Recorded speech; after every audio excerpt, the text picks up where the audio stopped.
Muito boa tarde, vai começar o debate da semana aqui na TSF e na Rádio Praia para o Porto Santo e Costa Norte da Madeira. São nossos convidados Miguel de Sousa, Ricardo Vieira e António Trindade. Bem-vindos ao debate. Boa tarde. Boa tarde. São temas centrais deste debate da semana: a ida de Sérgio Marques à Comissão de Inquérito devido às afirmações que ele próprio, Sérgio Marques, fez a propósito de alegados favorecimentos a empresários da região e a obras inventadas. Vamos falar ainda sobre a visita de Luís Montenegro à região autónoma da Madeira, nomeadamente a visita à Zona Franca, chamada Zona Franca Centro Internacional de Negócios da Madeira, e o facto de ter dito que defendia também a criação de um sistema fiscal próprio para a região autónoma. Ainda há notícia desta tarde de sexta-feira, numa entrevista à Antena 1, Miguel Albuquerque anunciou Rui Barreto como número 2 da lista da coligação PSD-CDS. Vamos falar ainda da notícia do Diário de Notícias, da manchete que faz hoje o Diário a propósito de uma nova GAR para o aeroporto do Porto Santo, em que Carlos Pereira defende este investimento para um aeroporto de contingência.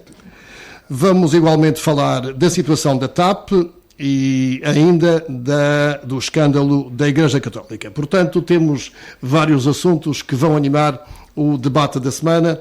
Miguel de Sousa, vamos começar sobre esta questão do Sérgio Marques, que vai ser chamado à Comissão de Inquérito para justificar e esclarecer as acusações de alegados favorecimentos. A maioria PSD-CDS rejeitou a presença de Sérgio Marques nas audições, mas o Partido Comunista vai usar do seu direito putestativo para ouvir o ex-deputado Sérgio Marques, mesmo contra a vontade da maioria. Miguel de Sousa, faz sentido que a maioria PSD-CDS rejeite Sérgio Marques na Comissão de Inquérito? Na base em que está concebido este inquérito, faz sentido ouvir o Sérgio Marques. Aliás, penso que só faz sentido ouvir o Dr. Sérgio Marques. O resto é conversa um bocadinho fiada para encher o barco. Agora, o Sérgio Marques realmente é quem pode prestar os esclarecimentos que entender no âmbito deste tema, que já devia ter começado por ele. E, portanto, não vejo que isso seja diferente. O que eu acho é que eu não percebo porque é que o doutor Sérgio Gonçalves, líder do Partido Socialista, que foi lá administrador, que foi, não sei se mais cargos, mas basta ter sido administrador vários anos, e foi durante muitos anos, se ele sabia de qualquer coisa, porque é que ele não foi à polícia? Eu acho que o primeiro lugar é ir quando se tem dúvidas, quando se acha que há alguma coisa menos afinada, que merece investigação e pode até chegar à censura, é ir à polícia participar.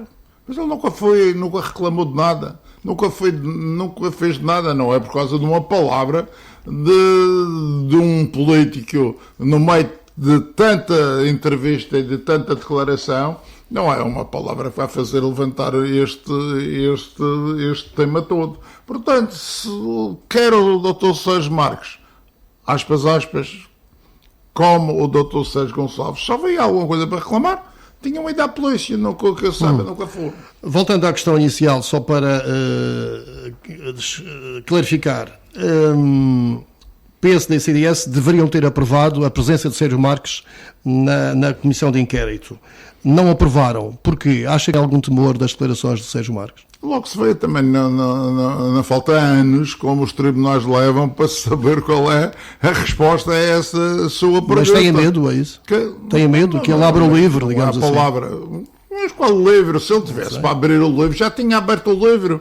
Quer dizer, isto parece que às bochechas vai-se questionando, vai-se deitando umas achas, vai-se a ver se vem qualquer coisa. Agora vão lá ao Sérgio Marques para ver se vem mais, deve ser. Se for para ouvir a mesma coisa, não vale a pena chamá-lo. E é por isso que o PSD não quer? Como? E é por isso que o PSD não quer? Não, eu penso que o PSD está à vontade. Se não tivesse à vontade... Mas não aprovou. Está bem, mas também não é obrigado a aprovar e também não evita que ele vá. Não evita que ele vá, mas eu também vou-te dizer, se fosse eu a convocar, não era o Sérgio Marques que eu ia chamar, mas para já ficamos assim. Ricardo Vieira, como é que vê esta situação? Acho normal o Dr. Sérgio Marques ir à Comissão responder para aquilo que afirmou. Não tenho mais nada a dizer. Mas vai justificar aquilo que disse. Vamos ouvir o que é que Vai ele vai dizer. clarificar aquilo que disse. Vamos ouvir o que é que ele vai Poderá dizer. dizer mais, não é? Ele, aliás, ele disse coisas na entrevista ao Diário de Notícias e já disse coisas depois da Comissão de Inquérito de ter estado a funcionar. Algumas Na até televisão, através, eu vou. exatamente, umas na televisão e outras através das suas acessos às redes sociais. Tem vindo a dizer coisas, até inclusivamente em resposta àquilo que foi ouvido em direto na Comissão de Inquérito. Portanto, penso que ele terá gosto em ir lá falar. E por isso é com alguma expectativa que vamos ouvir, com certeza. PSD e CDS não querem que ele vá lá. Acho que fizeram mal. Acha que têm receio daquilo que ele diga? Não, acho que fizeram mal. Acho que uma comissão de inquérito deve ser por princípio aberta e deve-se ouvir toda a gente. António Trindade. Eu, até para a defesa do seu bom nome, Sérgio Marques, devia ter tomado, inclusive, mais iniciativa e usar, efetivamente, as suas relações para ser ouvido no Parlamento, nesta Comissão de Inquérito. Aquilo que Sérgio Marques diz tem que ter necessariamente... Ele tem que fazer significado aquilo que ele efetivamente disse e tem que ser atualmente confirmado sob pena de serem palavras soltas. Portanto, mais defesa e não percebo porque é que o PSD e CDS não votaram favoravelmente a esta ida de Sérgio Marques à Comissão de Inquérito. Em relação ao que o Miguel Sousa estava a referir, porque é que o Sérgio Gonçalves não fez uma participação à polícia? Bem, tudo o que o Sérgio Marques diz não é propriamente matéria do foro criminal. Há muita coisa que são opções de política, inclusivamente o próprio termo obras inventadas. Eu julgo que isto pode ter aqui uma abrangência. A influência dos donos disto. Não, claro, é evidente. Agora, o que é que ele deve, e é natural, se eu fosse líder de um grupo parlamentar, esperaria o momento da comissão de inquérito para ir pronunciar. Não é uma declaração do cidadão Sérgio Gonçalves, que foi quadro do Grupo Sousa, que vai inclusivamente criar uma prioridade sobre a intervenção de um líder de um partido em ambiente de comissão de inquérito. Parece-me que não é por aí. E faz sentido que Sérgio Gonçalves, como administrador que foi do Grupo Sousa, vai interrogar o Luís Miguel Sousa? Vamos, claro. Repare, não, ele já interrogou. Não havia um conflito de interesses. Desculpe, ser administrador não é crime. Não. Ser administrador do Grupo Sousa também não é crime.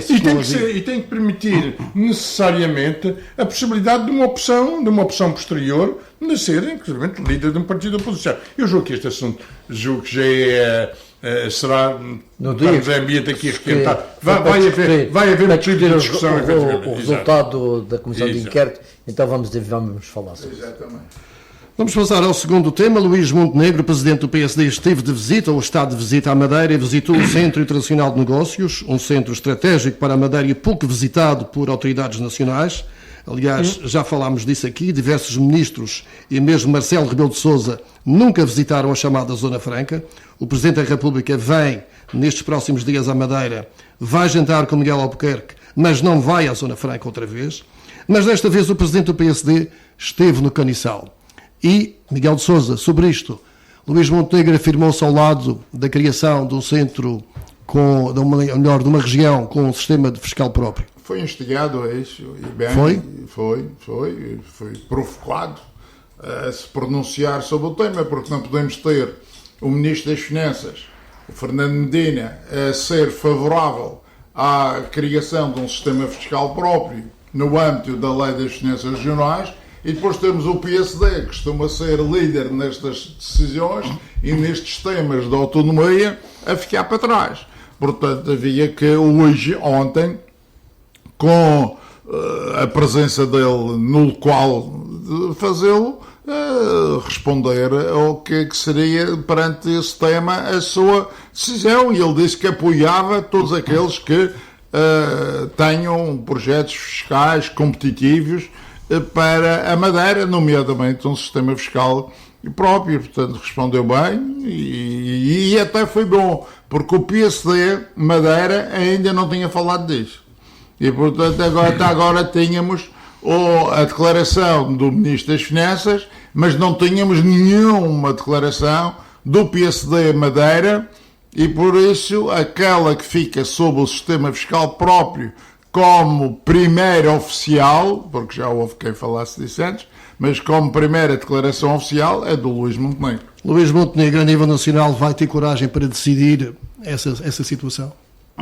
Se tiver faculdades para isso? Eu acho que não vai chegar a ele, porque se Deus quiser, e espero que esta gente esteja a trabalhar para isso, o assunto na negociação ou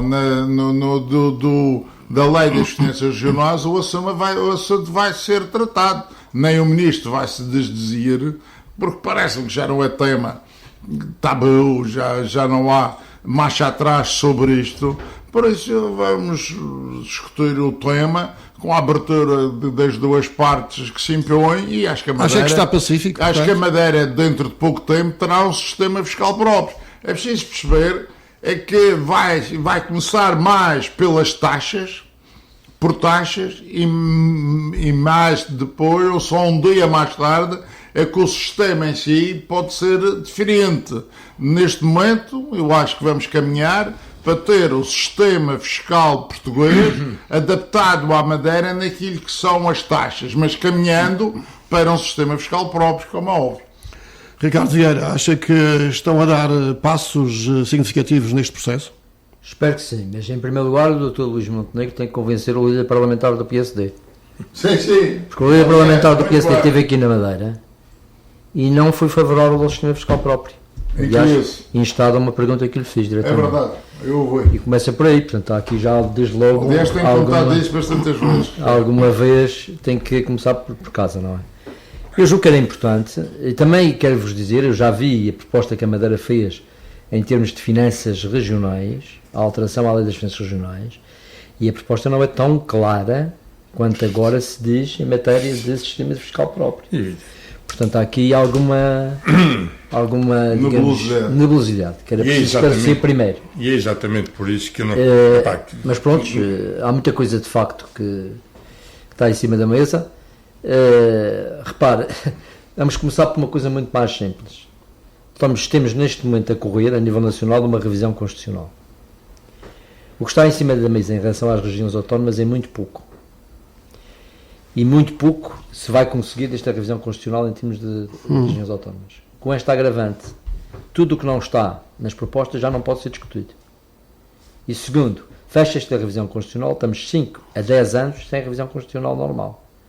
O que significa que pretensões da Madeira para revisões constitucionais em matéria de autonomia, nos próximos 2 mandatos, foram-se. Mas o sistema fiscal próprio tem que estar lá.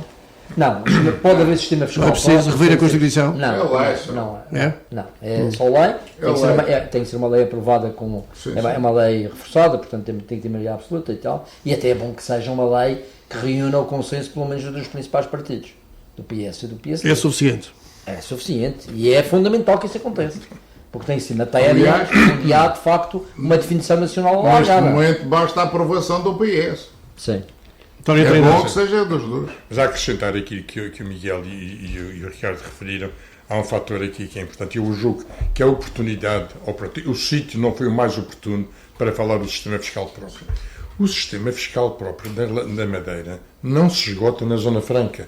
É muito importante que tenhamos a consciência que o aproveitar um momento para ir falar na Zona Franca do sistema fiscal induz, evidentemente, a muitas interrogações. Mas há um fator aqui que é prévio. E julgo que é esse equívoco que tem havido permanentemente nas nossas relações entre a Madeira e o país, não é? É o facto de não haver uma vontade de quem vem passar estas mensagens, nomeadamente um líder da oposição, de dizer quais devem ser as relações entre o país e a Madeira. Como é que vai ser configurado, como é que vai ser formatada as responsabilidades financeiras do país perante a Madeira. Só perante uma situação como estas é depois se consegue pensar qual o sistema fiscal próprio. Porque se as bases do relacionamento, as bases da corresponsabilização financeira entre o país e a região não são tratadas previamente, não é ir à Zona Franca falar que a Madeira precisa de um sistema fiscal próprio. Julgo que é há aqui alguma precipitação e o aproveitar uma conjuntura de uma determinada zona. Posso lá para falar disso. Foi ver o ambiente. Foi ver e na altura fizeram essa pergunta. Não é, ele não vem com isso na ordem de trabalhos para falar. Aliás, acontecem as declarações no momento, não foi na Avenida do Mar, não foi no Paulo Roberto, há um determinado momento, numa determinada situação, e este é perigoso. Mas a Madeira também não convém, não é dele. Não é? Porque, ele nem falou nisso, ele falou de eleições. Da vitória do PSD, na garantia que ele tem que o Miguel Albuquerque vai ganhar as eleições, e só depois é que há um jornalista que lhe pergunta sobre isso. Pois, e esse momento ele devia ter referido, devia ter referido que há outros tempos, e há outros momentos, e há sobretudo outras prioridades a serem discutidas. O assunto foi muito leviano, muito básico. Mas Luís Montenegro é um homem para levar isto em frente? Mas não depende só dele. Não depende dele. É isso, mas tem que lutar por isso. O seu apoio. Mas tem que lutar por isso. Não depende dele. Isto é um assunto complexo dentro da lei das finanças regionais, com o Ministro das Finanças, com a vontade do Governo Regional. Aqui, como disse o Ricardo Vieira, e eu posso ser um bocadinho mais à frente, aquilo que eu ouvi do líder parlamentar, que era para ser Ministro das Finanças, se o Rui Rio tinha ganho as eleições, é de fugir, é de emigrar. Eu nunca tinha uma coisa tão estúpida dita no âmbito de uma discussão séria sobre um tema da fiscalidade. Aquilo foi de quem está alheio ao assunto, não estava a pensar noutra história qualquer. Que é um absurdo. E quem provocou foi o Dr. Ricardo Vieira. Vale a pena nos lembrares aquilo que tu já referiste quando foram as referências do Fernando Medina em relação ao sistema estava apaixonado por ele. Eu estava apaixonado por ele. Eu sei. É por isso que sempre que ele está para ir para a rua do governo. Olha que nestes momentos é melhor não fazer essa manifestação. Não tenho problemas desses. Só quando todos os dias dizem que ele vai ser demitido e eu fico zeroso pelo prejuízo que vem para a Madeira do que das burrices que ele andou a fazer na TAP. Ora bem, estamos a falar de partidos, de Luís Montenegro, falemos daquilo que Miguel Albuquerque disse nesta sexta-feira à tarde à Antena 1 e que referiu que o Rui Barreto será o número 2 na coligação PSD-CDS, depois de uma sondagem com maioria absoluta com grande margem. Até há quem diga que o CDS era dispensável, mas Albuquerque reforça nesta entrevista e promove Rui Barreto a número 2 sem ter reunido a Comissão Política, ou seja, os pares da Comissão Política do PSD ouviram pela rádio que o Rui Barreto será o número 2. Ricardo Vieira. Bom, eu não sei o que é que levou o Dr. Miguel Albuquerque a dizer isso, mas não me parece que seja uma coisa assim muito arrepiante, entre aspas, porque, vamos ver, as coligações que houve a nível nacional, pré-eleitorais, só houve coligações pré-eleitorais, a memória não me atraiçoa, a nível nacional. Em todas elas, tanto quanto me lembro, o líder do segundo partido era o número 2 da lista, pelo menos do círculo mais votado, no caso de Lisboa. Portanto, eu julgo que é uma prática de algum respeito pela instituição partidária, independentemente do que ela vale, não é? Mas isso não tem, na minha opinião, não tem talvez o relevo que as pessoas pensem que isso deva ter. Poderá ter dentro da lista do PSD, dentro dos habituais candidatos do PSD. Se entra no número 2 da lista o líder do CDS, o segundo do CDS não virá na posição normal que seria, digamos aí, a quarto ou quinto, não é? Virá depois disso, portanto. Há aqui depois uma compensação na composição da lista do sistema de ontem, como toda a gente sabe. O Manuel Rodrigues vai dar para trás, é isso? Não sei. Bom, eu não faço a mínima ideia, não estou dentro desses meandros. Espero, voltem a insistir nisto. Não foi dito que era o primeiro. Foi dito que era o segundo. Eu espero que a coligação não se cinja a esta questão de nomes e dessas coisas, porque isso, a meu ver, não é bom. Sim, mas é essencial, obviamente. É essencial, mas a candidatura faz-te uma lista. Mas é um aspecto secundário. O principal é ter aqui as pessoas vão votar nessa lista. Nós temos uns próximos anos muito complicados para a Madeira. É preciso ter a noção disso. É preciso ter projeto, pensar nisto, ter ideias para a Madeira. Miguel de Sousa. E vais que está a trabalhar nisso, ainda bem. E tu Miguel de Sousa, sobre isto, é surpreendente para si o número 2 ser do CDS com este tipo de, digamos assim, de votação que existe entre o PSD e o CDS? O Dr. Miguel Albuquerque é o responsável por esta candidatura. Resolveu, e bem, no entender dele, fazer uma coligação com o CDS. Está tudo decidido. Ele entende ainda, já estamos sobre a hora, e continua a manter essa mesma deliberação. Não sou eu que vou dizer que deve ou não deve ser. Portanto, ele fará as listas como bem entender para convencer a população madeirense a votar naquela coligação. Por isso, eu não tenho nada a opor, para mim está tudo bem. Agora, tem um limite. Estamos a falar do primeiro e do segundo. Pois tem um limite, agora vamos ver o resto, não é? Portanto, mas isto também só lá mais para a frente, depois da festa do Chão da Lagoa, qualquer coisa que não perturbe muito as hostes nessa altura. Agora o Dr. Miguel Albuquerque, que é o responsável, ele vai fazer como muito bem entender. Não vale a pena estar aqui a inventar histórias. Agora, depois das eleições, naturalmente que os diferentes lugares que cada um irá ocupar aí, e não há nada deliberado. É preciso depois perceber bem como é que vai acontecer. E é normal que ele avance com esta situação, com esta deliberação ou com este pensamento sem falar primeiro à Comissão Política? Isso é uma coisa que vamos habituar agora a falar à Comissão Política e depois ouvir falar. Isso foi sempre assim. Acho que sempre foi assim, também já ia foi dizer sempre isso. assim, porque que agora ia ser diferente. Aliás, ele dizer uma coisa daquelas, evidentemente que ele tem confiança que a sua Comissão Política vai concordar com ele, porque senão ficaria numa situação algo incómoda de estar a propor uma coisa e depois não seria aprovado. Fique ele próprio em causa. E ele está mandatado. Ele está mandatado pelo Congresso do PSD para tomar conta destas eleições no âmbito de uma coligação. E portanto agora não vale a pena estar aqui com essas tretas de quem tem poderes, isso gostou, isso perguntou, isso soube, isso não soube, isso que isso está tudo ultrapassado. Número 1, Miguel Albuquerque. Número 2, Rui Barreto. O resto vai ser. E Jean Filipe e José Prada vão lá para trás? Não sei o que é isso de lá para trás, isso é como no autocarro. Mais ou menos, são. Esse é o número 3. Mais ou menos, são 40 e poucos lugares, de maneira que. Eu acho que não é o número 2. Não acho que não é o número 2. O CDS também, no tempo da AD, não valia muito. E o professor Freitas do Amaral era o número 2 da lista. E o Roberto Teles ainda foi o número 3. E o pior era o PPM, que valia 0,0. E portanto era o número 3. Não existe. Até porque eles vão sair da Assembleia, uns para o Governo, naturalmente.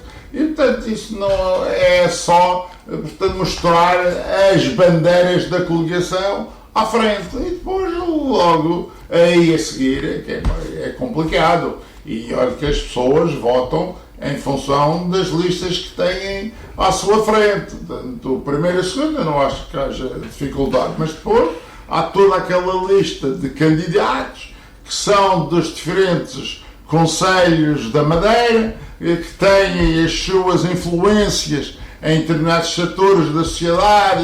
Isso aí é muito mais complicado e vai com certeza ser feito com atenção. António Trindade, sobre isto, surpreende-o?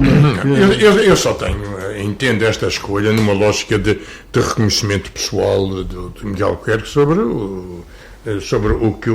a função que o Dr. Rui Barreto fez neste governo, que teve em algumas áreas muito mérito, teve bons comportamentos, porque assim é que eu entendo, porque se for numa base de constituição de ambiente de coligação, naturalmente o líder do segundo partido, dada a representatividade que teve nas últimas eleições, não teria um lugar número 2 ou número 3, teria muita representatividade que lhe merece. Isto faz-me lembrar um pouco. Eu gosto muito de ténis e fui organizador de tenístico. Há um termo que é normalmente os wild cards.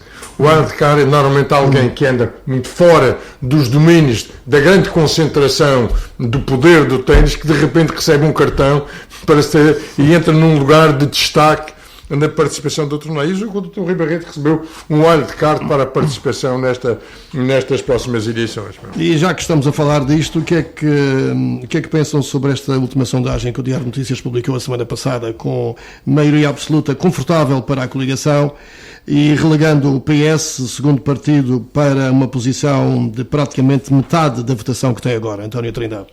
É preocupante. É preocupante porque isto advém mais de uma, digamos, daqui de alguma dificuldade do líder do PS ou da comunicação do próprio partido se impor, mas eu julgo que vai haver aqui uma disputa muito grande entre o PS e o JPP e os Juntos pelo Povo, jogo que estão a ganhar. É isso que diz a sondagem, diferença de um deputado. E tenho-vos a dizer uma coisa, e cada vez que passo na rua e vejo mais um cartaz do JPP, quão inteligentes eles estão a ser na mensagem que passam a uma população.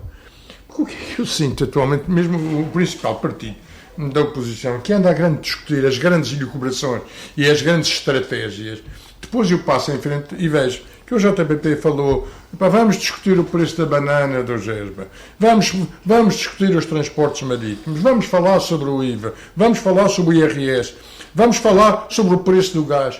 Estes temas são aqueles temas que levam efetivamente ao aumento das sondagens. São estes temas que as pessoas querem efetivamente sentir, já que as grandes discussões devem ser inclusivamente deixadas para mais próximo das eleições, as grandes estratégias sejam colocadas. Julgo que este certo e o PS está com falta de estratégia. Este certo academismo por parte do PS nesta preparação para as eleições terão necessariamente, ou poderão ter efeitos aqui maus para o partido, não só por uma estratégia demasiado académica do PS, mas, por outro lado, para a sensibilidade que o partido alternativo que se coloca ao PS está a ter nesta mensagem. E não é só nos cartazes. É preciso que as populações percebam efetivamente as mensagens das lideranças. E este é que é um problema sério que está a acontecer,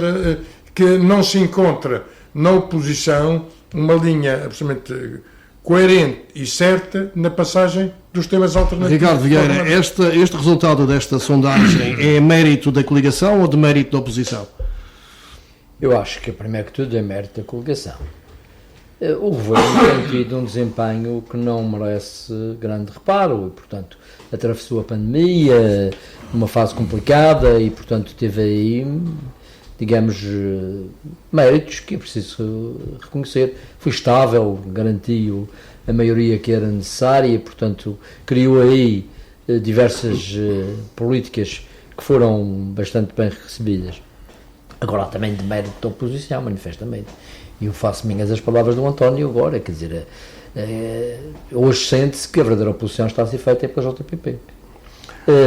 Que, a meu ver, até, isto agora é uma análise, vale o que vale, mas eu não sei se é bom para a Madeira que o segundo partido seja um partido que não tem representação nacional. Provavelmente é uma boa questão para os autonomistas, mas é uma má questão para as relações com o Estado. E é uma excelente questão para o PS. É uma questão para ser discutida. E portanto, essa questão acho que é uma questão que tinha de ser. Acho que o Partido Socialista tem em especial dever de pensar nisso. Miguel de Sousa, sobre esta sondagem. Foi um bom serviço à autonomia, esta sondagem. Foi quem a fez bem. Aliás, as sondagens têm sempre um fim em vista. Agora, o que eu achei curioso foi não haver, portanto, avaliação eleitoral do CDS, mas haver avaliação do líder do CDS. Quer dizer, faz-se uma avaliação dos líderes, e já está na linha o líder do CDS, mas depois vai-se aos partidos, não existe CDS, por causa que está em coligação. Isto é uma curiosidade. É uma curiosidade que reparei. Mas o que aqui foi dito está perfeitamente certo. Agora, os partidos estão em fim de caminho. Hoje são os movimentos. O JPP é um movimento, não é um partido. Tem estatuto em termos partidários, porque em Portugal não se pode fazer política nem se candidatar a nada sem ser através de um partido. Mas hoje em França já não há partidos. O Macron candidatou-se com um movimento pessoal e depois, para a Assembleia da República, como queria ter uma maioria parlamentar, transformou o seu movimento num partido. Mas acabou o Partido Socialista, acabou o Partido Comunista, acabou o Partido do Giscard d'Estaing, acabaram os outros partidos, ficou a senhora Le Pen, que é um movimento, não era um partido também do pai, era um movimento, e aqui vai ser a mesma coisa. O Chega não é um partido, o Chega é um movimento do Sr. Ventura. Quando o Sr. Ventura for à vida, desaparece o Chega. O Chega não é um partido, não tem grande organização, é um movimento atrás do Sr. Ventura. Porque em Portugal, para andar na política, tem que ser através... Nesta sondagem, o Chega e a Iniciativa Liberal conseguem um deputado, cada um. E por que não? Porque não hão de ter candidato, ou sempre há quem vote, sempre há quem goste, e portanto não vejo porque o problema de ter um deputado ou outro. Não tem, não chegam a lado nenhum. É sempre o esfrangalhar da Assembleia. Já tivemos lá 7 partidos. Portanto, se voltar a isso, olha... Já agora que estamos a falar nisto, nos Açores o PSD vai cair, a governação? Não conheço os outros para poder dizer já lhes falta o suporte parlamentar. Quem não... Acho que vão ao retrocesso. A informação quem não tem maioria absoluta está sempre sujeito a morrer na praia, não? Mas como, seguindo as palavras do Sr. Presidente da República, de anteontem, não é? Como a oposição não tem credibilidade porque não tem capacidade de juntar os cacos todos, não há alternativa nos Açores.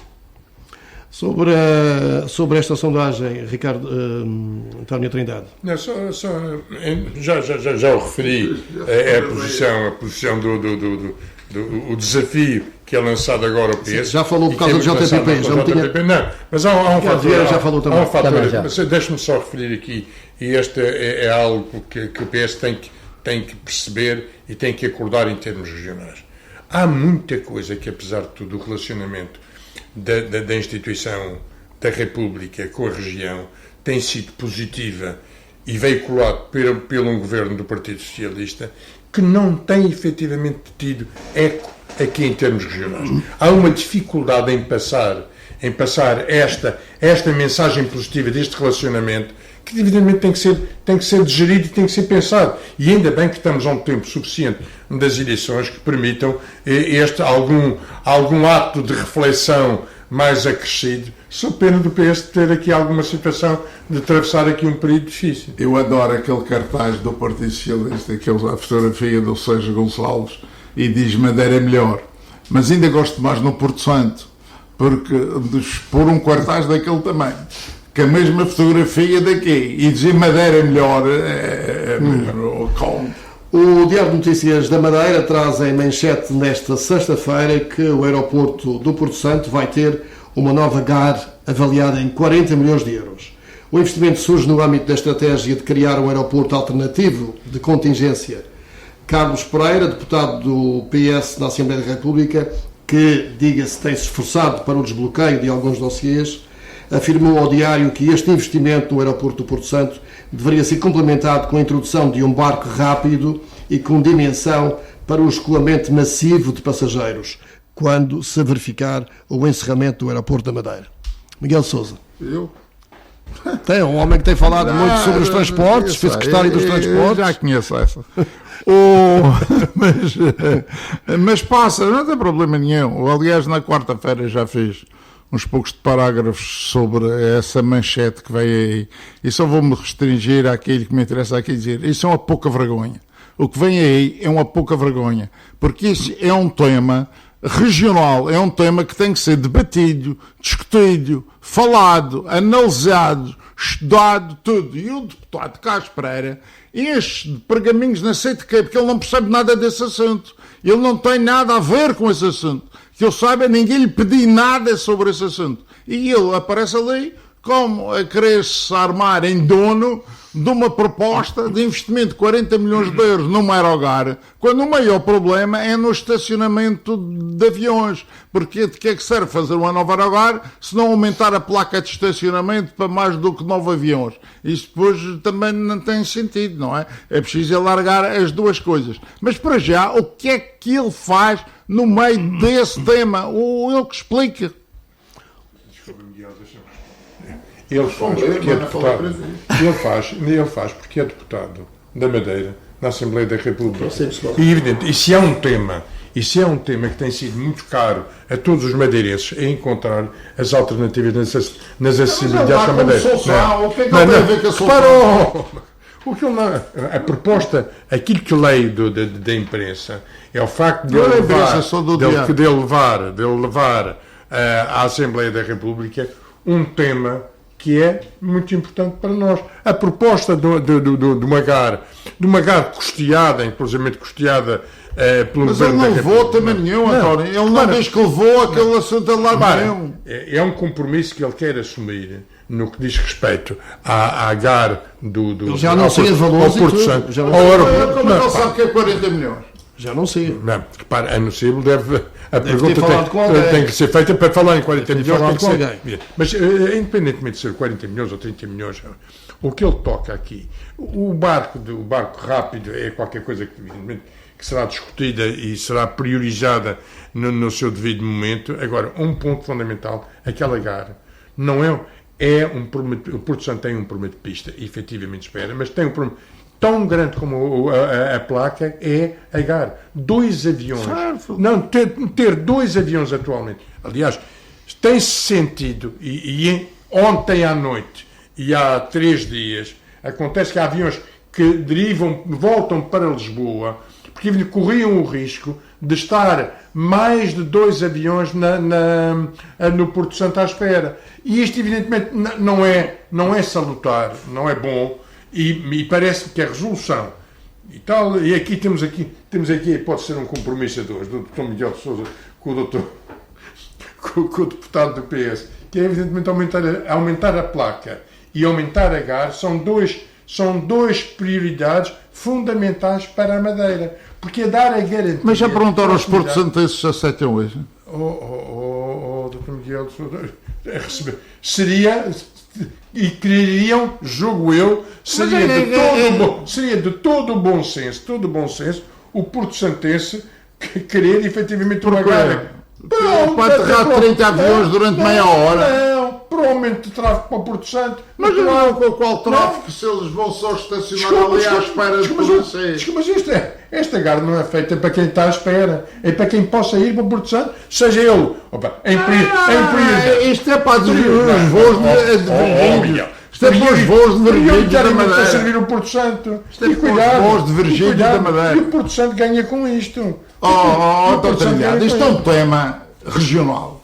A política de transportes é um tema regional. O Governo Regional deve se intermeter e intervir nessa qualidade. Não tem nada a ver. Devia se ter intermetido há muitos anos. Não percebe nada do assunto. Não tem informação nenhuma sobre o assunto. E vem para aqui mas Miguel Sousa, Carlos Pereira está a ocupar um espaço que o PSD não faz, por isso? Quem? Carlos Pereira está a ocupar um espaço de diálogo com a República. Não, mas nada. Ele vai fazer mais alguma coisa. O Governo Regional não reúne com Lisboa sobre isso. O Governo Regional não reúne com Lisboa sobre isso, nem sobre outras matérias. Como é que sabe? Não se sabe, não há notícia. E Avancei ou a Ana, portanto, não estão a tratar este assunto. Porque ninguém diz nada. Mas só o que tem notícia este assunto e os outros dossiês. Mas só o que é notícia que é tratado. Ou será que ele soube que eles estão a tratar e pôs aqui no antecipação notícia de manchete? Eu sou um cidadão que tem o direito de ser informado. Quem? Eu sou um cidadão. Nós somos cidadãos que temos o direito de ser informados Estamos sobre as demais respostas a ser feitas. E não é a avaliação. Estava a dizer algumas Carlos coisas. dentro daquilo que já tem algumas pernas para andar, senão é Carlos Pereira também assumiu há cerca de um mês a resolução do prorrogamento ou da prorrogação da Binter no Porto Santo. Ele foi pedir ao ministro. E não deveria ser o Governo Regional a pedir, de acordo com aquilo que o Miguel Sousa disse. Mas, Leonel, se a Binter parasse e o Porto Santo ficasse sem avião, o que é que ia acontecer? É porque o Carlos Pereira não tratou ou porque o Ministro dos Transportes não tratou?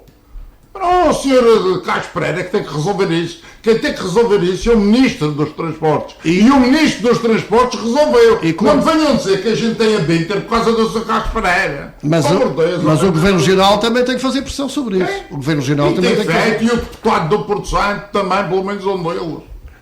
Ricardo Vieira. E pelos vistos, eu sobre esta matéria. É verdade, mas não se venha a dizer que se dá a volta ao deputado Carlos Pereira à Binter, pelo amor de Eu Deus. sobre isto gostava de dizer 3 ou 4 coisas. Primeiro, eu não me esqueço que por causa do endividamento da região, a região perdeu poderes em matéria aeroportuária. O tio tem milhões de euros. Foi eu que nos custou. Batido na dívida. Foi eu É que nos muito custou. importante essa. Portanto, primeira coisa que é grave, não é? Nós vendemos poderes autonómicos que tínhamos em matéria aeroportuária. Segunda questão, a experiência nacional em matéria de aeroportos não é boa. Pelo contrário, nós temos um aeroporto no país, o aeroporto de Beja, que está às moscas. Temos uma solução para o aeroporto de Lisboa há 40 anos para ser decidida. Portanto, eu tenho receio das decisões nacionais sobre aeroportos. Terceira questão. É evidente que isto não é uma questão de GAR. A GAR pode ser importante, como aqui já foi dito, mas não é uma questão de GAR. Este problema é um problema que tem que ser resolvido e pensado numa termos muito mais globais. Claro. O que é que se vai fazer em relação à alternativa ao aeroporto de Santa Cruz quando ele estiver fechado? Vamos fazer um novo aeroporto na Ilha da Madeira? Vamos contar com o aeroporto de Porto Santo? E precisamos dotar o aeroporto do Porto Santo de melhores condições para isso funcionar? Qual a ligação entre Porto Santo e a Madeira? Isto tem que ser uma visão global e que envolva tudo. Não é, evidentemente, anunciar apenas o aumento da GAR que resolve o problema. Não resolve nada. Por si só não resolve nada. E por isso parece-me que isto é um bocadinho areia para as eleições. Mas não. Isto, de acordo com a notícia, isto está enquadrado no contrato de concessão da ANA e corresponde às responsabilidades que a ANA tem para o Porto Santo. Se calhar descobriram que no PRR também há uns dinheirinhos para isso e estão a comer um picão. Já agora, como é que tem visto? Antes o fosse. Já agora, como é que tem visto esta questão da TAP? E a privatização vai ser um problema para a Madeira em termos de serviço público que já não existe ou não? Não há serviço público para a Madeira. Não há serviço público. É um mercado livre. E é um problema para a Madeira a privatização? Eu acho é que tem que haver uma coisa que não será rigorosamente serviço público, mas é uma coisa que tem que ser pensada. Embora a Madeira é um mercado hoje livre, portanto qualquer companhia aérea pode cá vir e isso tem sido bom. A vinda do Ryanair, por exemplo, tem sido muito bom para o turismo na Madeira, por exemplo. Peço desculpa, Ricardo, não é a vinda do Ryanair. Mas também. É a vinda também. A Ryanair é a última. Eu sei, mas uma EasyJet e uma Transavia. Está certo, é certo. Uma EasyJet e uma Transavia, uma própria Ibéria já se quis candidatar. É verdade, mas eu estou a falar de companhias. Eu estou a falar da Ryanair porque nos últimos dados que aí estão, isso teve um grande significado nos últimos números. Mas pronto, mas isto para dizer o seguinte, não há, neste mercado, não há serviço público. O serviço público está feito como? Neste momento está feito no subsídio que se dá aos residentes. Esse é que é o resultado do serviço público, é o subsídio que se dá aos residentes. Ponto final. Agora, há uma coisa que eu acho que é preciso pensar, que é em situações graves, imaginemos, por exemplo, que as companhias que atualmente aqui operam deixam de operar, ou imaginemos em situações de greve, situações como é, o Madeirense fica aí a ver, não tem mais ninguém. Quem comprar a TAP, portanto, pode enquadrar o destino Madeira como um segundo ou terceiro plano.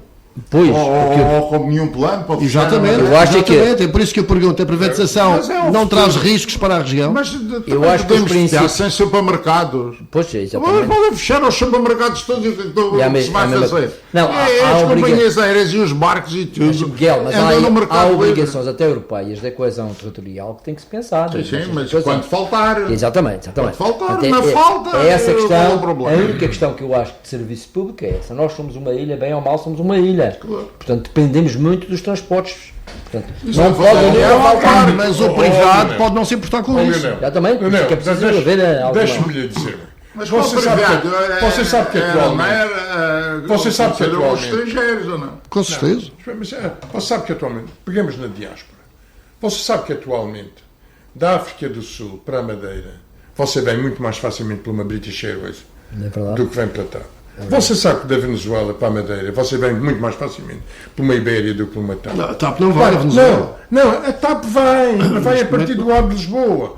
E, portanto, há aqui a África, em relação aos várias origens das sul-africanas, você tem atualmente uma British Airways que voa diariamente de Heathrow para o Funchal, que interliga com as várias origens sul-africanas. Portanto, E António por isso- Trindade não se preocupa que o futuro dono da TAP não ligue muito à Madeira. Não, o que me preocupa muito mais, é a TAP continuar neste ambiente de desmando, neste ambiente desta confusão de gestão e, sobretudo, sem rede. O grande problema com que as companhias- custos para todos o grande- nós. o grande- o 3 grande- mil milhões e o 200. grande problema que se coloca em termos de alternativas de aviação é encontrar aquilo que são as grandes redes de distribuição. E é por isso que as companhias que aparecem as Star Alliance, que aparecem as One World, todas estas redes é que permitem que diversas companhias, com maior ou menor com participação financeira, tenham efetivamente uma rede muito acrescida. Você tem exemplos daqui para a Madeira que são mais que evidentes dos interesses das redes, nomeadamente uma IAG. Quem é a IAG? É um grande grupo que detém, proprietário da British e da Ibéria, e em relação ao qual eu defendo manifestamente a possibilidade de eles comprarem a TAP, que é ganhar efetivamente rede, ganhar distribuição na nossa capacidade de utilizar estas companhias, ou quem vem aqui à Madeira ter efetivamente Mas voltando ao nosso tema, não há que ter receio então da privatização da TAP em relação às obrigações para a Madeira. Mas não é até o encerramento da TAP é uma boa opção, talvez. Muito menos para quem vem. Eu não quero chegar aí, mas o que lhe digo é que atualmente o que tem acontecido na companhia não é destes últimos tempos. A TAP não tem tido esta capacidade de se afirmar em ambiente de rede sem ter aqui uma ligação externa. A experiência de gestão pública da TAP não tem sido a mais abonatória. Então, vamos pensar seriamente que a privatização e a integração numa rede com uma dimensão que nos sirva criar efetivamente novas escalas de relacionamento Poderá ser benéfico. melhor. Ricardo Vieira, sobre a situação da TAP. Isto tem sido de facto um pandemónio, não é? Primeiro, aquilo que veio a público sobre a primeira privatização, também merece ser inquirido e merece ser esclarecido, não é? Aquele negócio com a Zero Base, que depois foi financiado com os próprios ativos e tal, tem que ser esclarecido, porque isso é de facto uma matéria preocupante, gravíssima. E em segundo lugar, esta situação desta senhora que resolveu, que não se sabe se foi convidada a sair, se saiu de sua vontade, porque é certo é que levou dinheiro. E depois estes 3,2 mil milhões de euros que já nos últimos tempos despendemos. E em relação a este despedimento da CEO? Eu acho que isto vai dar pano para manga, vai haver muito advogado entretido com isso, vai haver anos nos tribunais e se calhar vai haver muita não gente... propriamente muito entretidos. É capaz de haver aqui todo o género. responsabilidade. E é possível, acho que a mulher do Sr. Ministro também está metida nisso, não sei. Veremos o que é que isto vai dar, não é? Eu presinto que são anos de tribunal. Não é Então, muito Sousa, claro, não é muito clara, na minha opinião, aquela questão do relatório do IGF sobre a responsabilidade da administradora principal. Não é claro? Não acho muito claro. E ela não foi ouvida, isso é matéria a favor dela. É matéria a favor dela, portanto, eu acho que isso vai dar guerra para os tribunais por mais alguns anos, se calhar. Mas ela justificar que seguir a orientação dos advogados, isso é suficiente? Pode ser, em algumas, por exemplo, para o Tribunal de Contas é. Mas ela é que é a dona, mas ela é que é a responsável pela empresa. A eventual responsabilidade financeira, se calhar, é. Miguel de Sousa, sobre a TAP. Não pode acrescentar isso, já são muitos anos.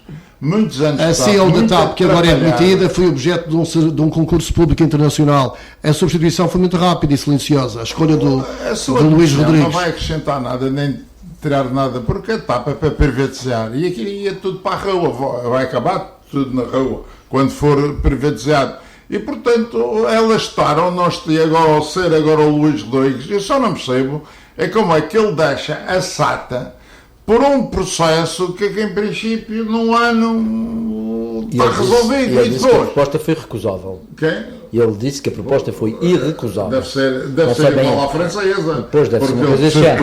Porque se ele é português não vai receber menos do que a francesa. Devem-lhe ter feito. Você vai para ali ganhar o que a francesa ganhava e o homem nem pensou, portanto, hoje veio até para o seu currículo aquilo naturalmente que será importante. Agora, o esperar da TAP, a gente tem que fazer a nossa vida sem esperar da TAP.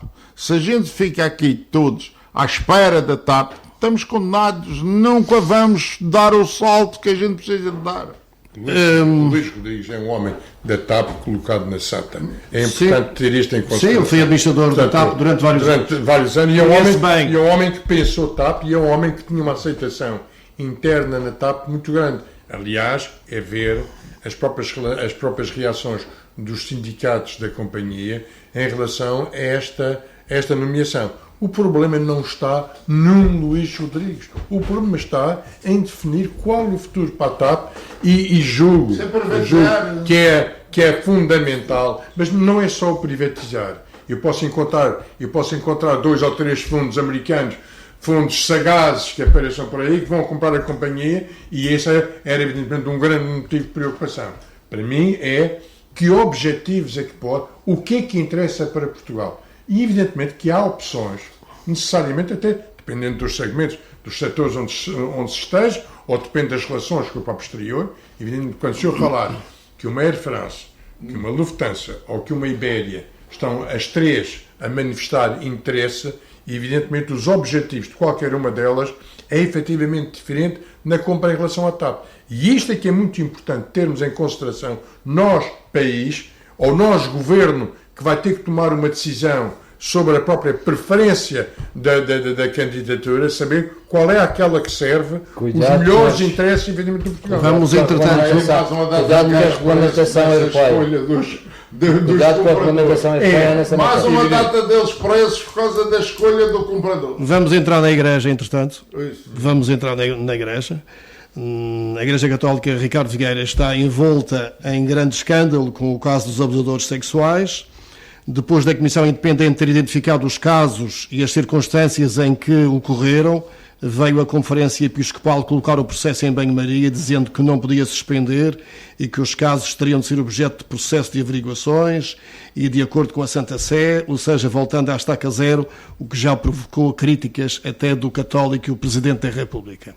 Como vê esta situação? Bem, eu tenho 5 coisas a dizer sobre isto. Primeiro, eu acho louvável a crescente consciência cívica da gravidade deste tipo de situações. Isso tem sido uma evolução nos últimos anos na sociedade portuguesa e é muito importante que ela se faça.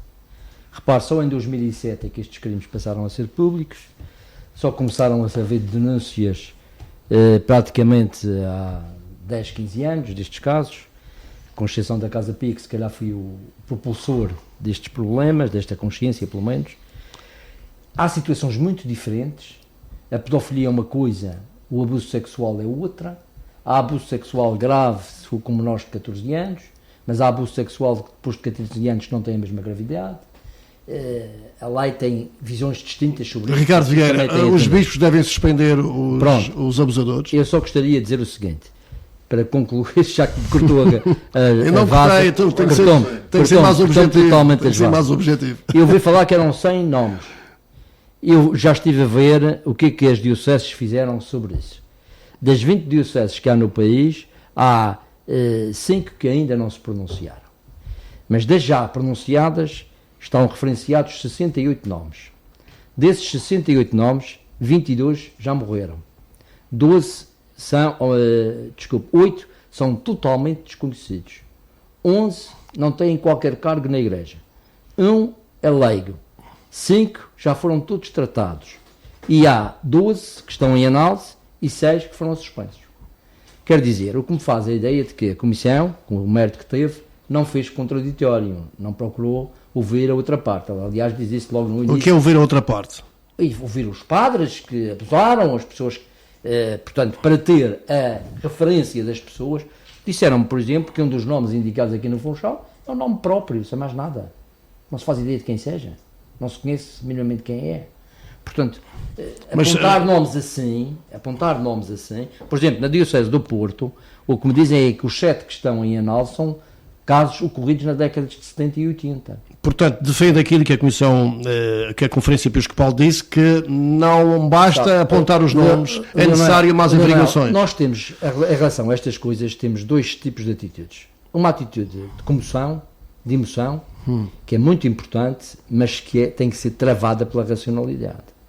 A presunção da inocência também neste caso, é isso? Claro, tem que haver. Isso é do Estado de Direito, não é? Isso é do Estado de Direito. Nós temos que introduzir a racionalidade. Mas a Comissão diz que provou, com história, com averiguações. A Comissão ouviu muita gente que foi lá e que falou e tudo muito bem, e fez um trabalho notável, não estou a dizer por em causa isso. Agora, a Comissão só por si não é o fim do processo. Mas diz que reúne com os bispos e que... É verdade, e andou a ver documentos dentro das dioceses e tudo. Mas, por exemplo, aqui na Madeira, falar, por exemplo, de um caso que está aí, não é? Que já não é padre. Está lá referenciado como padre. Eles sabiam que ele já não era padre. Mas meteram-no no cheio. Há casos de, eu disse há bocadinho, 22 sacerdotes que já estavam falecidos. Miguel de Sousa, sobre isto. Olha, eu sou demasiado católico para discutir os problemas da minha religião na praça pública. Portanto, mas já está na praça pública. De fora. Mas há um problema porque há lei. E pelo que percebo, houve muita gente que infringia a lei. E na medida disso, acho que a lei tem que se impor. Quem de direito tem de impor a lei, o castigo de quem prevaricou e a absolvição de quem não fez nada. E portanto não se passa daqui. Não se passa daqui. Agora, discutir a igreja não é na rua. António Trindade, não, 30 segundos. Não é só um problema. Tenho muita dificuldade em falar sobre este tema em 30 segundos. Falta um minuto. Eu só tenho evidentemente a lamentar esta postura permanente de encobrimento e que seja muitas vezes numa lógica não é propriamente o encobrimento da instituição, não é o encobrimento do agente, é o encobrimento da instituição. E aqui eu julgo que nós gostaria de ter muito tempo para podermos discutir este tema e ir ao âmago, aos âmagos da durante estes anos todos. A sociedade tinha isso. Olha, por exemplo, eu conheço um caso aqui da Madeira, que a família pediu para nunca se revelar. A própria família. Sim, mas os bispos sabiam que aconteciam e encobriam. E o bispo tem a legitimidade para pôr isto no Ministério Público quando a família pede para não... Não, precisa ir ao Ministério Público, pode afastar dentro da igreja. E fiz. Não tem. E fiz. Não. E fiz. Então, Trindade, só para fechar. Estamos a falar aqui estamos a falar da componente... Eu julgo que estamos a confundir um pouco a componente legal da componente moral e da responsabilidade da própria instituição em si. Para fechar. Isso é outra matéria. E eu julgo que seria um tema muito interessante para trazer então vamos trazer, até porque isto vai continuar. Porque isto tem efetivamente... Isto vai continuar. Muito obrigado, bom fim de semana. Muito obrigado, bom fim de semana. Obrigado.